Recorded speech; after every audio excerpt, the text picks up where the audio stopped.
The wind tore across the ridge like a living thing, whistling through the skeletal remains of abandoned cabins, carrying with it the sharp sting of frost that bit at Josephine Hale's cheeks. She clenched her jaw, pulling her coat tighter. At 30, she had lived long enough to know danger when it came whispering through the pines. And yet, the rumors she had heard in the town of Black Hollow had drawn her here. Over the jagged hills and across frozen creeks, a boy had been left alone, abandoned in the cold, with nothing but a note. Josephine was not prone to sentimentality, but something about the story gnawed at her. Perhaps it was the thought of a child left to die. Perhaps the echo of her own childhood spent wandering between relatives who never wanted her. The thought of rescuing this boy stirred something fierce inside her, a protective instinct that would not be ignored. Her boots crunched against the icy ground as she crested the ridge, eyes scanning the slope below. There, huddled in a patch of snow that had settled into the hollow of a fallen tree, was a small figure. The boy's clothes were tattered and soaked with melting snow. His skin was bright red from the cold, and his hair clung to his head in icy strands. Beside him lay a stiff, frost-bitten scrap of paper. Josephine knelt carefully, brushing the snow from his face. Hey, it's okay," she murmured, though her voice trembled. The boy's eyes cracked open slowly, dark and wary, filled with a mixture of fear and defiance. "Don't touch me," he rasped. The words were fragile, a whisper of sound almost lost in the howling wind. Her heart tightened. 10 years old, no more, and already the world had etched mistrust into his face like carved lines. She noticed the note, half buried in snow, and gently picked it up. No need. The words were simple, yet the finality of them was almost unbearable. Josephine felt a cold shiver that had nothing to do with the winter air. Who could abandon a child in such a frozen wasteland, leaving nothing but these two stark words? Before she could dwell on it, a shadow moved across the ridge. Josephine froze. A figure approached, tall and sinewy, moving with a predator's quiet grace. His hair was long, black, and tied loosely with leather strips, adorned with beads and feathers. A long, dark coat brushed the snow as he walked, worn at the edges but functional. He stopped several yards away, eyes narrowing at her. "Step away from him," the man said, his voice low but firm. His gaze pierced through the winter haze, sharp as a hawk's. "I'm not going to hurt him," Josephine replied, standing slowly. "He's been left here. Someone abandoned him. He can't survive out here." The man's eyes flicked to the note in her hand. His jaw clenched, and for a moment, Josephine thought he might turn and disappear into the ridge shadows. Instead, he spoke again. "I am Nantan," he said. "I found him first. You are lucky to have arrived when you did. But this child, he is fragile. Do not frighten him more than he already is." Josephine glanced down at the boy, who was trembling beneath the thin layer of snow she had brushed away. "He's starving, cold. He needs help." Nantan's expression softened imperceptibly. "Then you may help him, but know this. His parents were not ordinary people. And the truth about them, it is dangerous." Josephine's curiosity sharpened, but she pushed it down for now. The boy's fragile form demanded immediate attention. She gathered him carefully into her arms, feeling the trembling beneath the layers of snow-soaked clothes. He tried to resist but was too weak to struggle, his tiny hands clutching at her coat. Nantan followed, moving silently over the ridge, his eyes scanning the frozen forest for signs of movement. "We must move before night falls. There are those who watch," he said, his voice low. "Those who would rather see the boy perish than live." Josephine shivered not from the cold, but from the weight of responsibility. Who would leave a child to die, and why? And what kind of danger followed him, lurking like a predator in the trees? The trio descended into a narrow canyon, snow crunching underfoot. the wind briefly dying down as the surrounding cliffs shielded them. Nantan led them to a frozen waterfall, its surface glistening like glass. With a practiced hand, he shifted a sheet of ice to reveal a hidden hollow. Inside was a small cave, dry and protected from the biting wind. "This will keep him safe," Nantan said. "Warmth, shelter, water? Nothing more. Too much will frighten him." Josephine set the boy down on a pile of furs. He stared at her, wide-eyed and silent. The snow clung to his hair and eyelashes, glistening like frost on a windowpane. Josephine removed the snow carefully, brushing his face with her gloved hand. Nantan struck flint against stone, sparks igniting dry kindling he had carried in a small leather bag. Within minutes, a fire crackled, casting flickering shadows across the cave walls. The boy's eyes widened at the light, and for the first time, his lips parted in a soundless gasp. "You will be safe here," Josephine whispered. "I promise." The boy finally spoke, his voice barely above a whisper. Where am I?" "In a safe place," Josephine replied gently. "I'm Josephine, and this is Nantan. We'll protect you." Nantan's eyes were still wary. "Do not trust easily," he said softly. "He must understand caution." Josephine nodded. "I know, but he's a child, Nantan. He has no choice." The boy shivered again. Josephine wrapped him tightly in the furs, holding him close. The fire's warmth seeped into her hands, then into the boy's small body, but the chill of abandonment lingered in his eyes. Finally, Nantan broke the silence.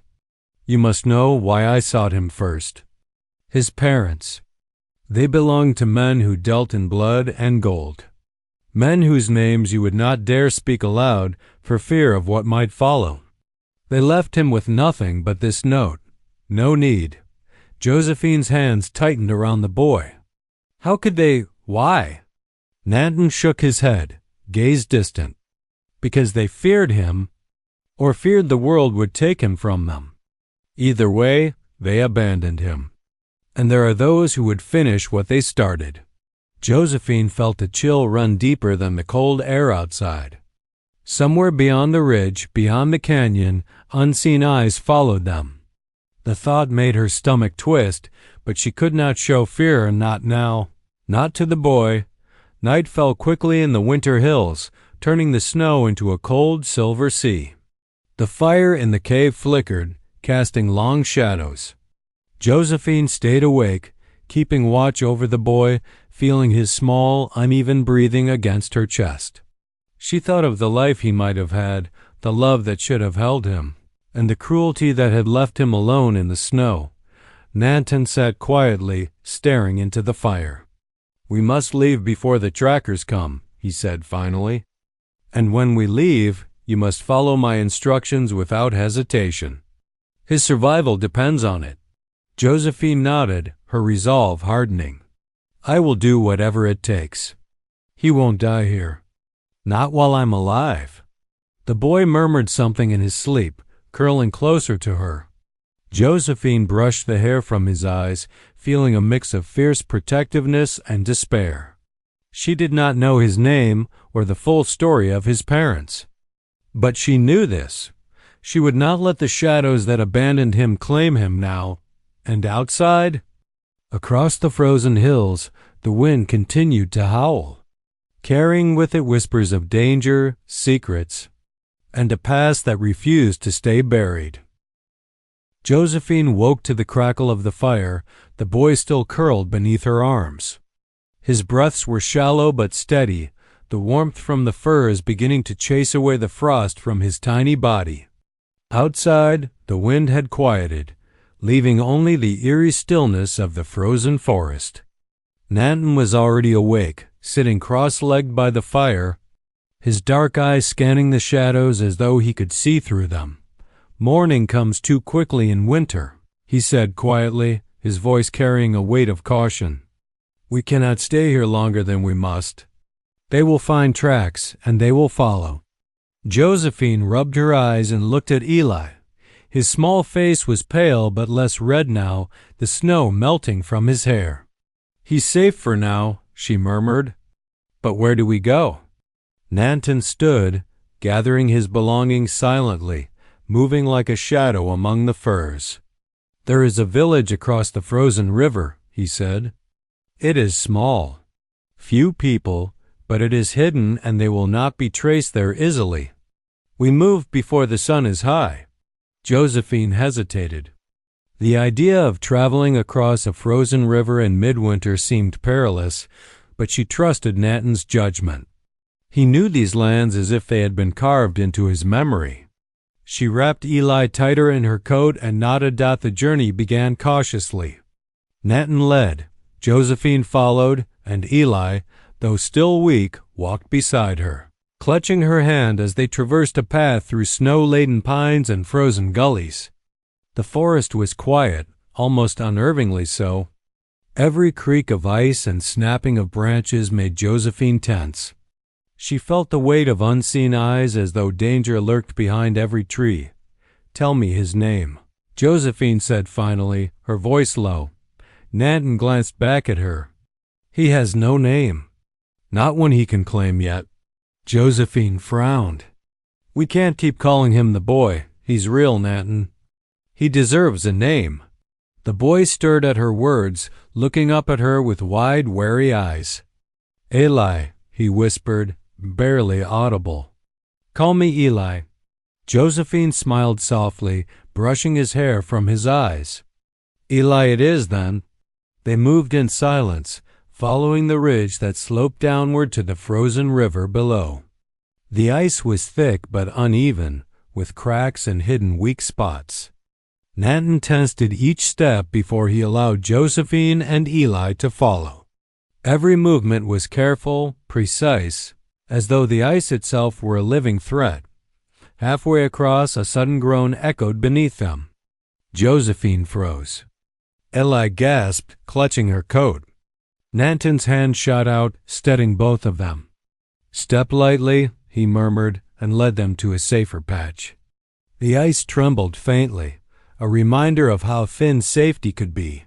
Once across, they descended into a valley, the trees thinning to reveal the outlines of small, snow-covered cabins in the distance. Smoke rose lazily from chimneys, suggesting warmth and life. Though the village remained largely empty in the harsh winter, Nantan gestured toward a particular cabin at the edge of the clearing. "We stay there tonight. It is abandoned but sheltered. You will remain inside. I will scout." Josephine nodded, setting Eli down. The boy hesitated before stepping inside, looking back at her with uncertainty. She cupped his chin gently. "You're safe with us, Eli," she said. "No one will harm you here." The cabin was small but sturdy. Snow had drifted against the walls, creating natural insulation. Inside, they found a few old furs and dried wood for the fire. Josephine set the boy near the hearth while Nantan arranged the firewood with methodical precision. Hours passed in silence, broken only by the crackling of flames. Eli sat huddled, warming his hands, and Josephine could not help but watch him closely. There was something in his eyes, a flicker of fear and intelligence that hinted at more than just a simple abandonment. Why would they leave him? Josephine asked finally, her voice barely above a whisper. Why would parents leave their child in the snow? Nantan's jaw tightened. Because they feared him, or feared the world would take him. There are men who would kill without hesitation to cover their pasts. His parents, they belong to men whose names are spoken only in fear. Josephine shivered despite the fire. Then they wanted him dead. Nantan shook his head slowly. Not exactly dead. They wanted him gone, unseen, forgotten, and yet some part of them left the note. No need. Perhaps a final, twisted mercy. Josephine frowned, gripping the edge of the wooden table. And now he is in danger because of them? Nantan nodded. Exactly. Whoever follows will not show mercy. We must move again before the sun rises higher and reveals our tracks." Before Josephine could respond, Eli spoke softly. "Why? Did they leave me?" His small voice was hesitant, tinged with sorrow. She knelt beside him. "I don't know, Eli, but we will figure it out. You won't be alone anymore. I promise." Eli's lips trembled, and he buried his face in the furs. Josephine felt a surge of protectiveness, her own childhood fears mingling with his. Nantan's presence was reassuring, yet his stoicism reminded her that danger was never far behind Dot as the sun began to rise. They packed what little they could carry.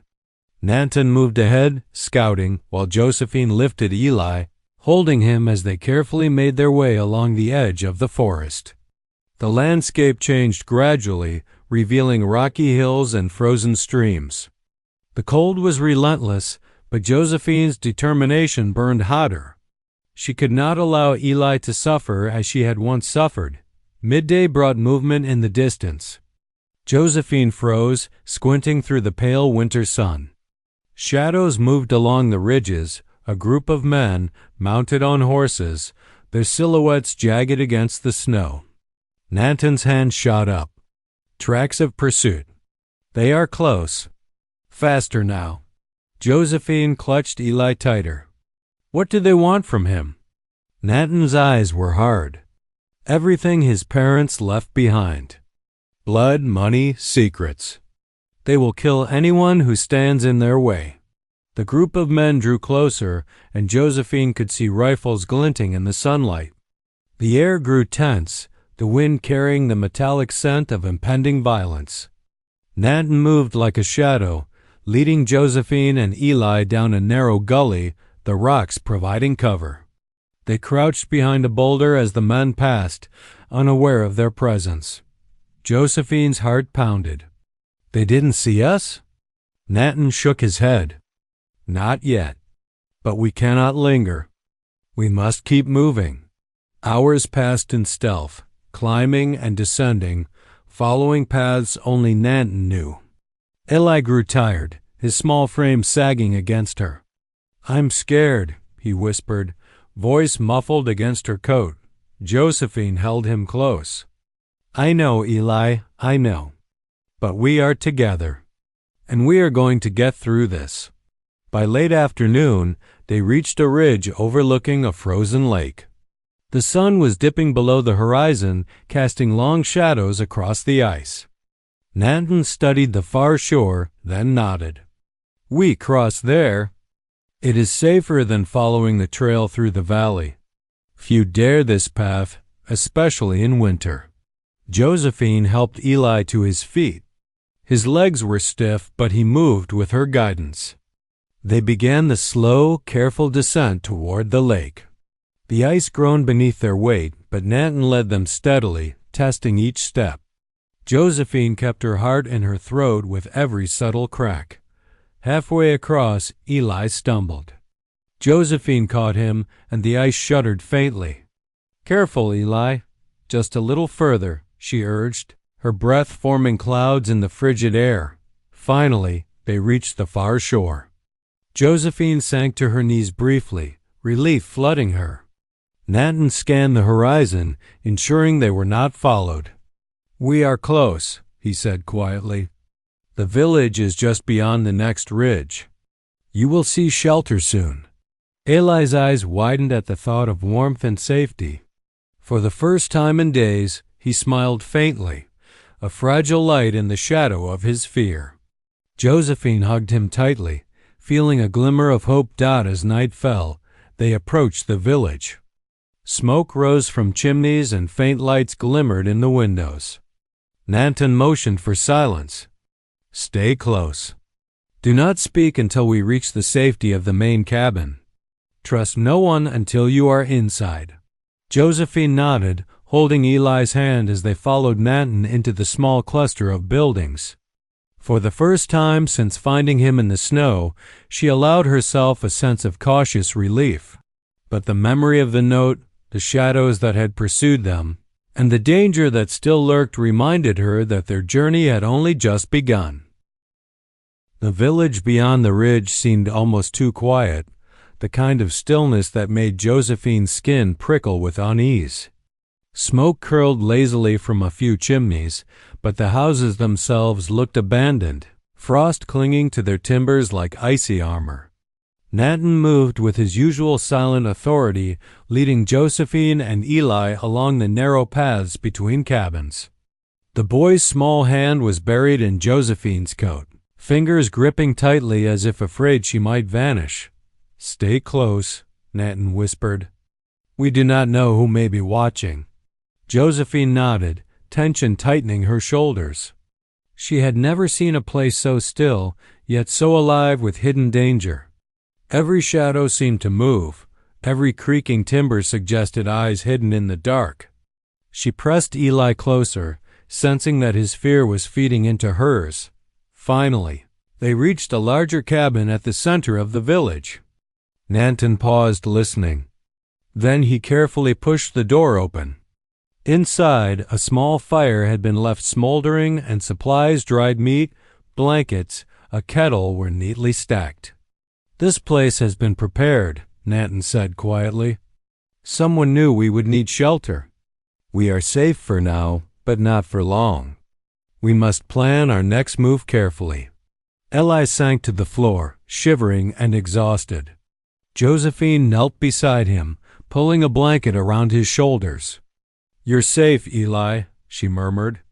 "I promise. Nobody will hurt you here." The boy looked up at her, eyes wide and glossy. "Why? Why are they chasing me?" His voice was small, frightened. Josephine's throat tightened. "Because your parents, their enemies, want something. Something that belongs to you, even if you don't understand it yet. But I will protect you. You'll see. I won't let them take you." Nantan's face was hard, eyes dark as he added, "There are things you must know, Josephine, about his parents. But the truth is dangerous.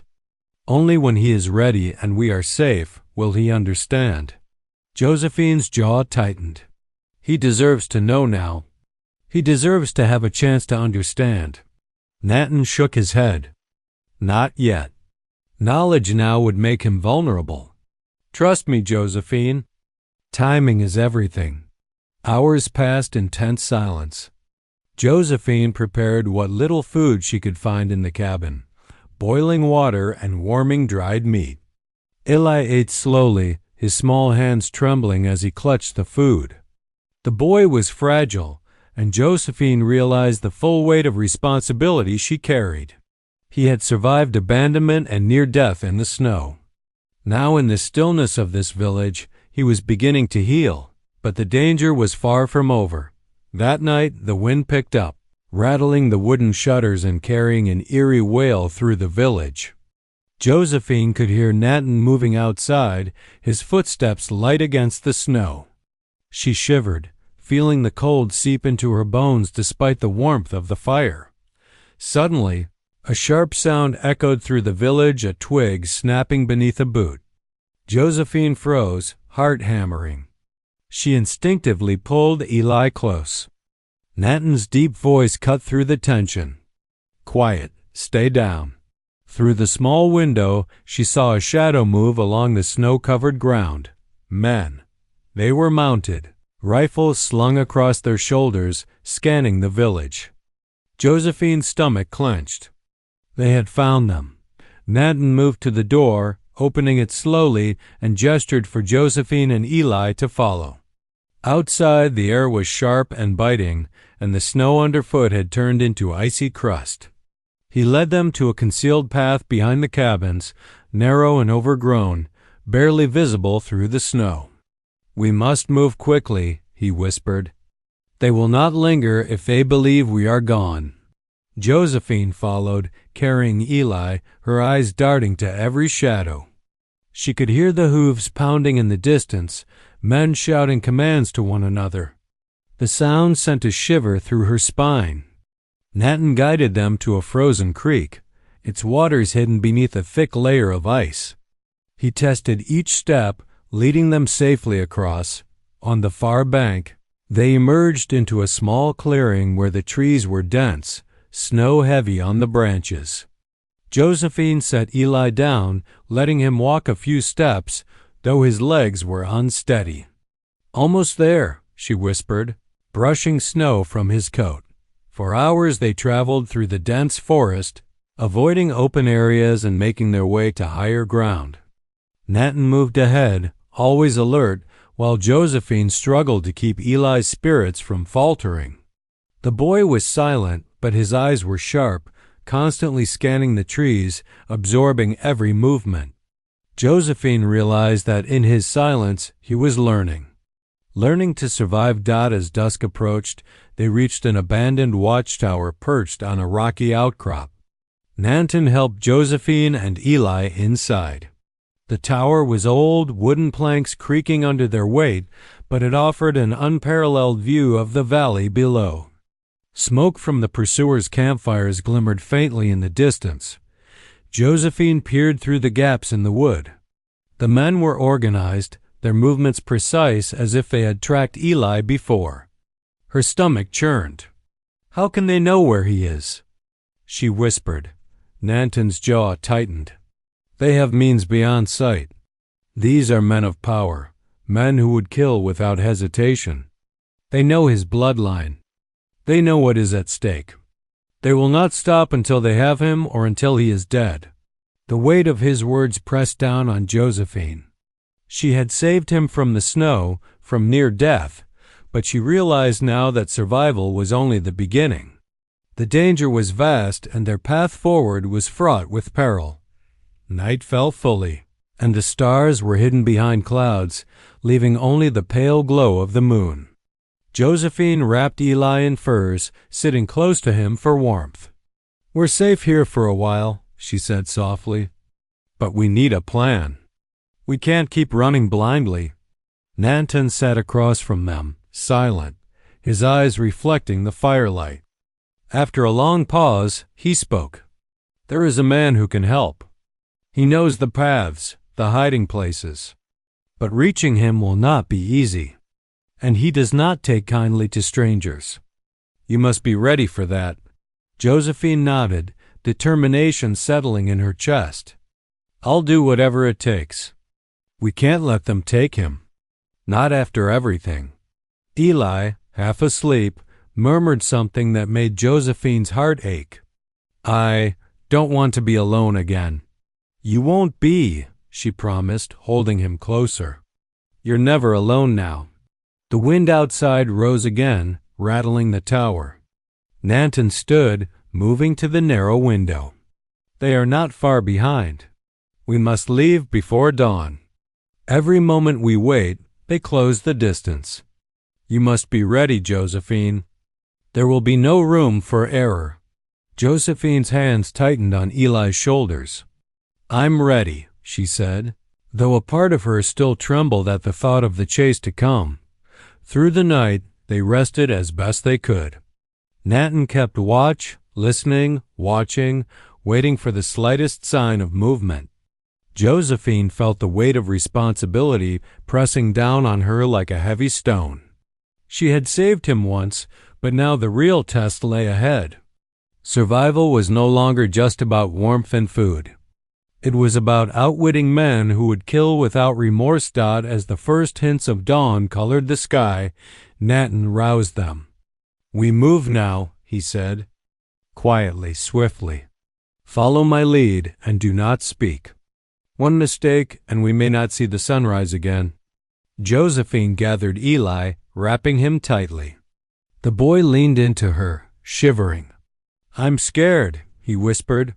"I know," Josephine said softly. "But I'm here. I won't let anything happen to you." They left the watchtower, moving through the forest in silence. Nantan led the way, his long black coat brushing the snow, his eyes scanning every shadow. Josephine followed, Eli close at her side. The valley below was quiet, deceptively so, but Josephine felt the tension in the air, the invisible presence of danger lurking behind every tree. Every rock. Hours passed, the forest thickened. and the path became treacherous. Josephine's legs burned from exhaustion. Eli's small frame grew heavier with each step.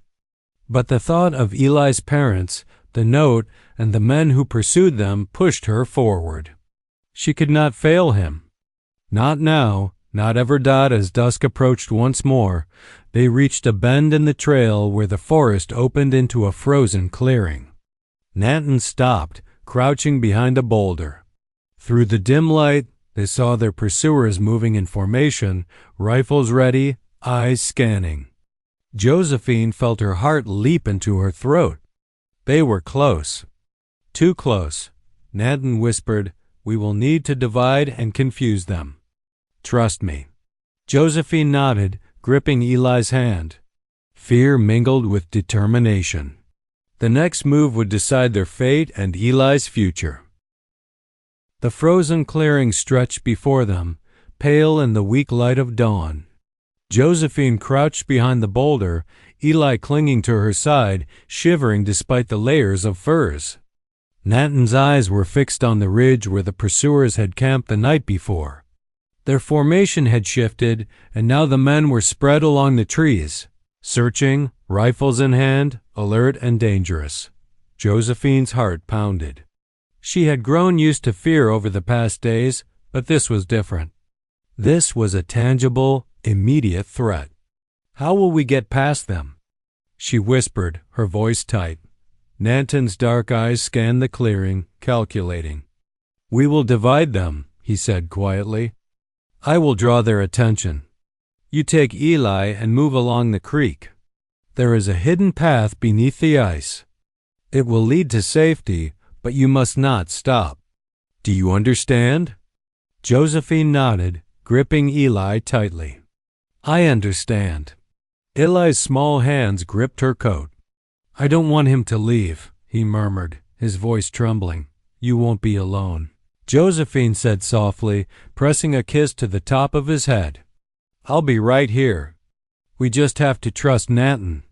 Nantan gave a faint nod and then stepped out from the boulder, moving with the silence of a predator. A sharp whistle cut through the air. Immediately, the men lifted their heads, scanning. Nantan sprinted toward the ridge, making noise, kicking snow and branches as he went. Their eyes followed him, rifles raised, as he disappeared behind a tree, drawing their fire. Josephine's pulse surged. "Now, Eli," she hissed, pulling him along the narrow creek bed. The ice beneath their feet groaned, but Nantan had marked the safer patches. They moved quickly, keeping low, hearts hammering with every snapped twig and distant shout. The path curved beneath a series of overhanging rocks, forming a natural tunnel. Josephine pushed Eli gently forward. "Almost there," she whispered. The boy's small face was pale, fear mingled with determination. He had survived snow, starvation, and now pursuit. She realized as she looked at him how much he had changed in these few days, no longer simply a frightened child, but someone learning courage, someone learning to survive, behind them. Nantan's shouts and the rifle shots rang out. Josephine didn't look back. All that mattered was the small hand in hers, guiding them forward. Finally, they emerged from the ice-covered tunnel onto a ridge overlooking a frozen valley. In the distance, a figure waited, a man tall, wiry, with a sharp gaze, standing beside a horse. Josephine's breath caught. Nantan had mentioned someone who could help, and now they had reached him. The man raised a hand. "Quickly. Mount up. There's no time to explain." His voice was urgent, yet steady. Josephine helped Eli onto the horse first, holding him steady. The boy's eyes darted nervously toward the forest behind them, but he trusted Josephine implicitly. She mounted behind him, wrapping her arms around him, and then swung onto her own horse. Nantan followed, silent and deliberate, his coat flapping in the cold wind. They rode hard across the valley, snow spraying beneath the hooves of the horses.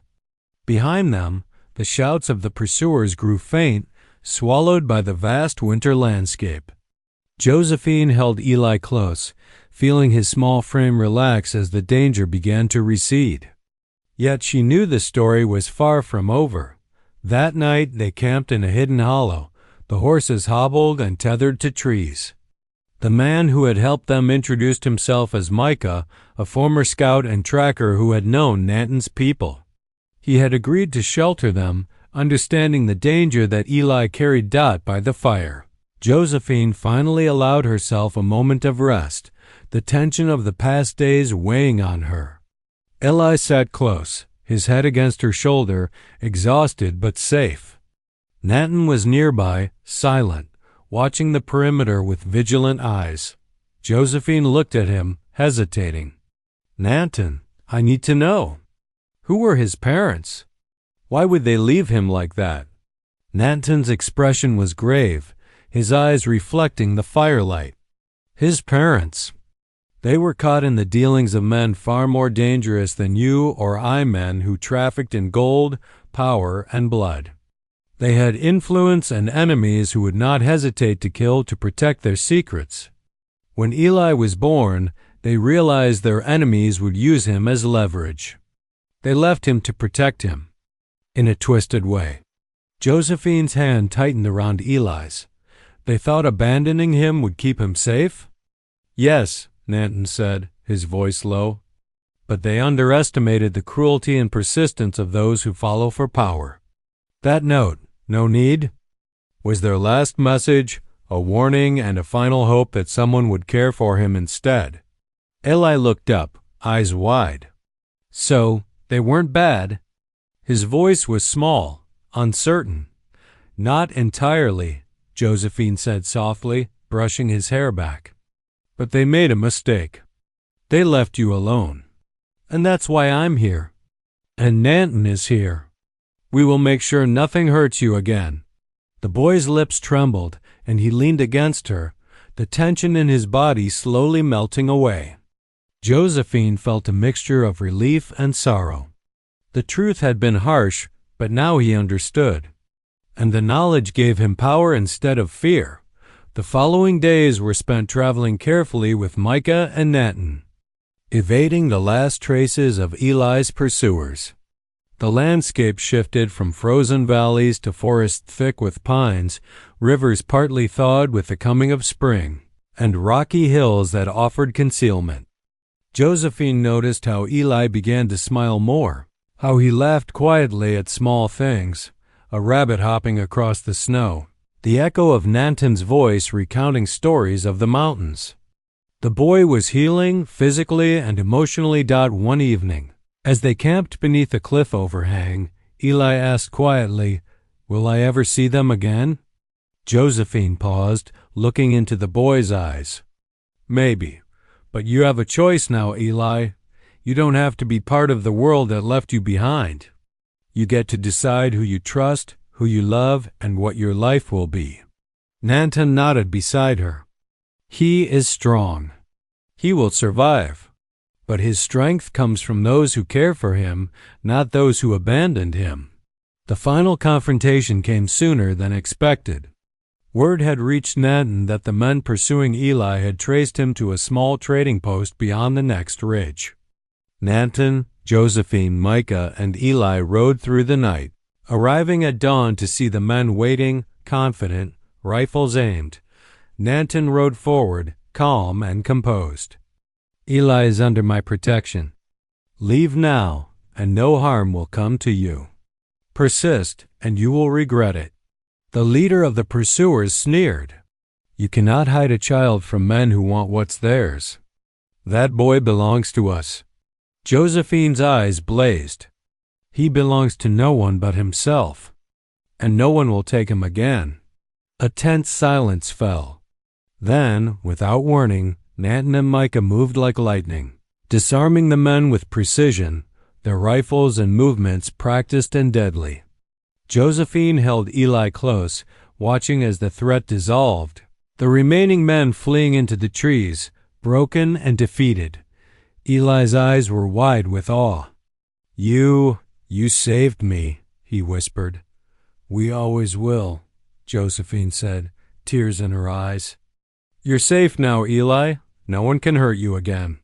The sun rose, casting gold across the snow and ice, warming the world that had been so cruel to the boy. Josephine, Nantan, and Eli rode slowly back toward the hidden village, knowing the danger had passed, knowing the past could no longer touch them. Eli laughed quietly at the sound of a river running freely beneath the thawing ice, a sound that felt like freedom itself. Josephine looked at Nantan. "What now?" she asked. "We rebuild," Nantan said. "He will grow strong, and the world will have to catch up with him. He has a future, Josephine, one we choose, not one forced by fear or greed." Josephine smiled softly. Eli leaned against her, and for the first time since finding him in the snow, she allowed herself to believe that safety, warmth, and love were possible. The long, frozen path they had traveled had not been easy, but they had arrived together, unbroken, ready for life beyond the snow and fear. And as the wind whispered through the pines, carrying the faint smell of thawing earth and pine resin, Josephine knew the truth. Some beginnings are forged in hardship, but they are all the stronger for it. Eli had survived abandonment, betrayal, and danger, and now he had the chance to live a life chosen by courage, love, and those who truly cared for him.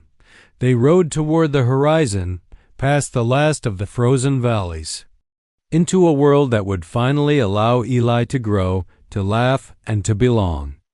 And Josephine, Nantan, and Eli were together, bound by trust, survival, and the promise of a future that no one could take from them.